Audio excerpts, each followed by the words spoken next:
అసలు piles, fistula, fissures ముందే రాకుండా ఎట్లాంటి జాగ్రత్తలు తెలుసు? Piles, fistula, fissures. Piles, fissures రావడానికి మాత్రం ఆహారం, జీవన విధానమే కారణం. పైల్స్ అనగానే విరేచనకి వెళ్ళినప్పుడు రక్తం పడుతుంది. ఫిషర్స్ అనగానే కత్తితో మనం కోసేస్తే ఈ చారల్లాగా పడినట్టు ఎలా అవుతుందో అలా కట్ అయినట్టు. ఇక ఫిస్టులా అనేది ఒక సపరేట్ ట్రాక్ లాంటిది ఏర్పడి దానిలో కూడా మోషన్ వచ్చేస్తుంటుంది అనమాట. చారసూత్ర చికిత్స ఆయుర్వేద శాస్త్రంలో ఒక పెద్ద వరం లాంటిది. Welcome to I dream media. నేను ఉదయశ్రీ. పైల్స్, ఫిషర్స్, ఫిస్టులాకి ఆయుర్వేదంలో ఎలాంటి శాశ్వత పరిష్కారం ఉంది అడిగి తెలుసుకుందాం.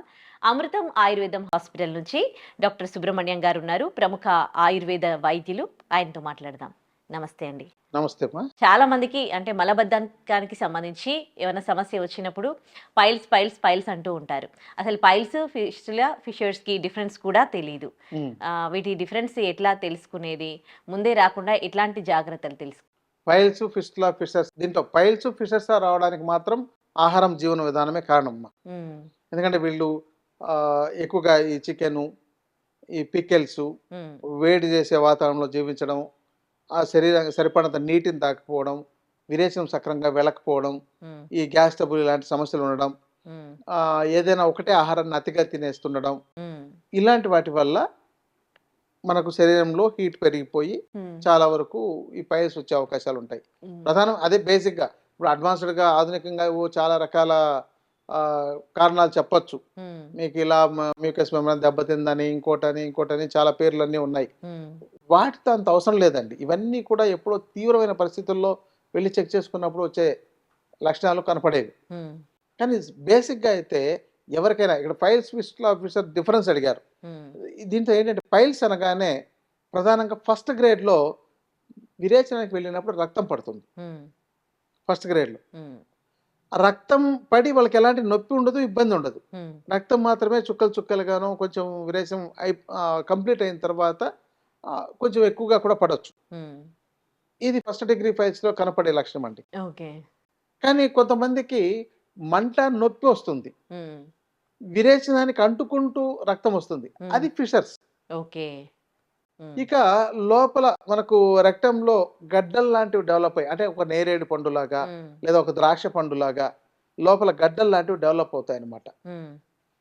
ఇది వాళ్ళకి ఎక్కువగా వేడి చేయడం వల్ల జరిగేది. దాని వల్ల మాత్రమే ఎక్కువగా వచ్చే అవకాశాలు ఉంటాయి. ఇంకోటి రిపీటెడ్ గా చికెన్, గుడ్లు తింటూ ఉంటారు. అంటే ఒక ఏదైనా ఫంక్షన్ ఉన్నాయనుకోండి, ఇక అక్కడ ఎలాగో ఇప్పుడు అన్ని చోట్ల అవి అందుబాటులో ఉన్నాయి కాబట్టి రిపీటెడ్ గా పెడుతుంటే ఉదయం, మధ్యాహ్నం, రాత్రి ఇలా ఒక చికెన్ ని 3 నుంచి 4 రోజులు తిన్నారనుకోండి, డెఫినెట్ గా 5వ రోజున బ్లడ్ పడుతుంది. ఎందుకంటే ఏదో ఒక పూట మాత్రం తిని మిగతా ఫుడ్ మెయింటైన్ చేస్తే ప్రాబ్లం ఉండదు. ఎక్కువగా తింటే మాత్రం రెగ్యులర్ గా 3 పూటలు ఒక 3-4 రోజులు తిన్నారనుకోండి, డెఫినెట్ గా ఎక్కువ ఛాన్సెస్ ఉందన్నమాట. ఇక ఇది ఫైల్స్. తర్వాత ఇది లోపల అంతర్గతంగా ఉండేవన్నీ అంతర్గత ఫైల్స్ అని చెప్పనంటాము, లేదంటే అర్షస్సు అంటారు ఆయుర్వేదంలో, అంతరార్షస్సు అంటాము.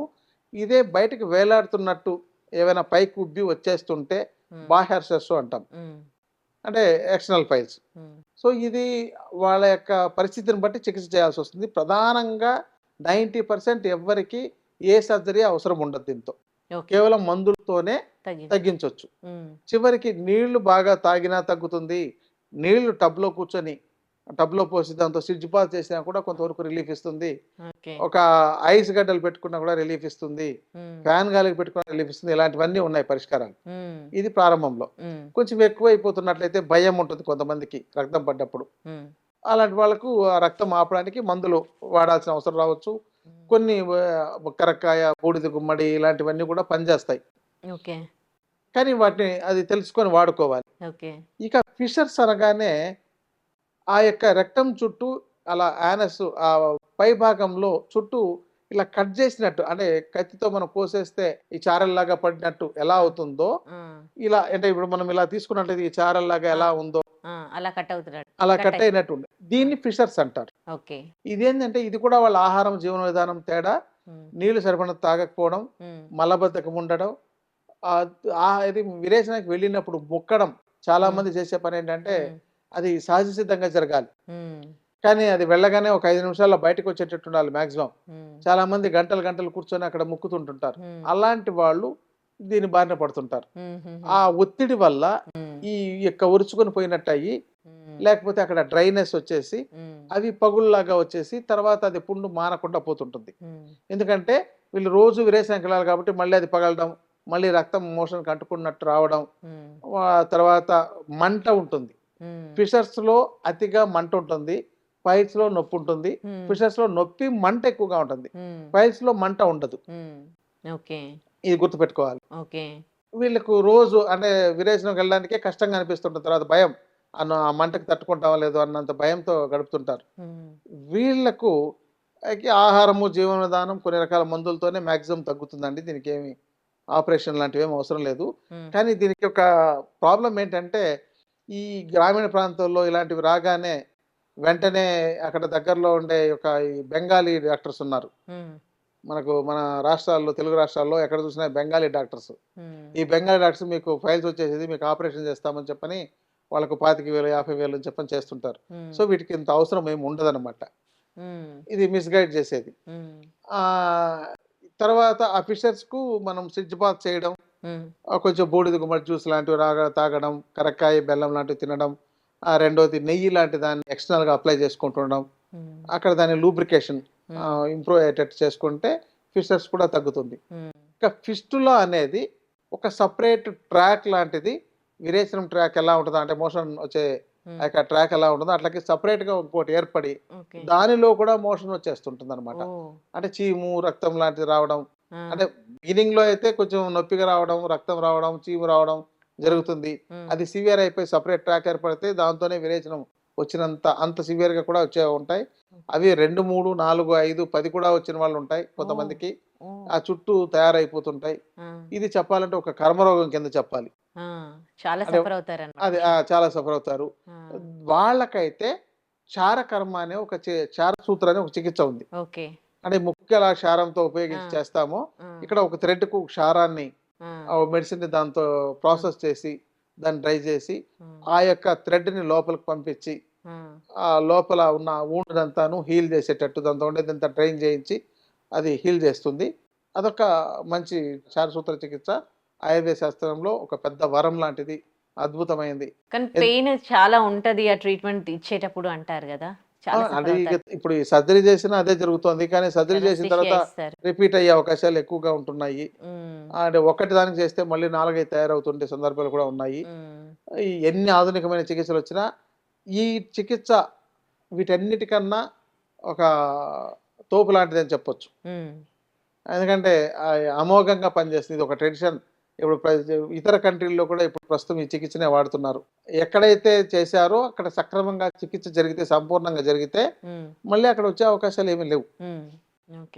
ఇది క్షారసూత్ర చికిత్స. ఇది నైపుణ్యం కలిగిన వైద్యుల పర్యవేక్షణలో ఈ చికిత్స చేసుకోవడం ద్వారా వాళ్ళకు శాశ్వత పరిష్కారం అవుతుంది. ఇదండి ఈ యొక్క పైల్స్, ఫిస్టులా ఫిషర్స్ లో. ఇక మనకు చాలా వరకు వీటిలో వేటికైనా సరే గృహ ఔషధాలతోనే చేసుకోవచ్చు. ఆహార విధానము, జీవన విధానం పాటించడం వల్ల రాకుండా కాపాడుకోవచ్చు. ఇక వచ్చిన తర్వాత వైద్యుల పర్యవేక్షణలో తగిన ట్రీట్మెంట్ తీసుకొని లేకుండా కాపాడుకోవచ్చు అండి. చాలా మంచి సలహాలు ఇచ్చారు. ధన్యవాదాలండి. నమస్కారం అండి. నమస్తే. Sir, one life lesson what medicine has taught you. Whatever you can do without expecting. But I really believe మన పాజిటివ్ యాటిట్యూడ్ ఉంటేనే మనం ఏదైనా సాధించగలం. గట్ ని మనం కరెక్ట్ గా డీల్ చేసినట్లయితే అది మనకి పాజిటివ్ హార్మోన్స్ ని రిలీజ్ చేస్తుంది. షుగర్ వచ్చిన వాళ్ళ పరిస్థితి ఏంటి? పొట్ట దగ్గర పెరిగితే దాన్ని ఆండ్రాయిడ్ అంటారు. ఆండ్రాయిడ్ ఫోన్ కదా. అసలు థాట్స్ ఎందుకు వస్తాయి? బ్రెయిన్ డెడ్ అంటే దానికి ప్రపంచం అంతా కూడా కొన్ని నిర్దిష్టమైనటువంటి లక్షణాలు.